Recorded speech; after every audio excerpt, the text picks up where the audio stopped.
you bring up Trump, and there are politicians, not only Trump, but others. You mentioned Pegida in Germany, and of course, there's been more successful movements in Hungary and Poland than, for example, in France, obviously, where Le Pen was defeated soundly in the second round of the election.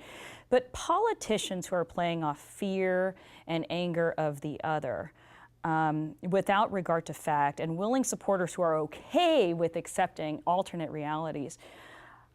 How do thinking people who are more moderate, who are willing to accept hard truths, how do they respond effectively to these movements? And have you seen an example of that in a politician? Well, so I mean, the French election, which brought Emmanuel Macron to power, was really interesting. I thought it was, of course, I was very happy, and I'm very hopeful about France. What was interesting and surprising was the following thing. A month before the French election, there had been an election in Holland being carried out on very similar grounds, which is to say a large and growing part of the Dutch population was deeply anxious about and hostile to the immigrants in their midst. And in the case of Holland, you have Amsterdam, Rotterdam, Utrecht. These are cities that are maybe 40%, even 50% immigrant. This is a big deal. That election also pitted a nationalist named Geert Wilders against a right centrist named Mark Rutte. Rutte, quite cynically, or let us leave aside what his motives were, he adopted a good deal of the nationalist language. And he famously said on television, if people don't want to adopt Dutch values, they should go home. Well, he was trying to inoculate himself from the xenophobic vote, and he succeeded. He won. Now, France. The politically prudent thing for Macron to do might have been the same thing. And indeed, the then socialist prime minister, Manuel Valls, did just that.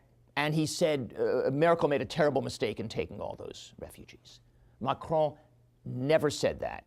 He said it was an act of tremendous nobility on the part of Merkel that she did that, and we should all say this is what it means to be European. Right. So he didn't run against the refugees. He didn't promise, in the case of terrorism, for example, he didn't promise that he was going to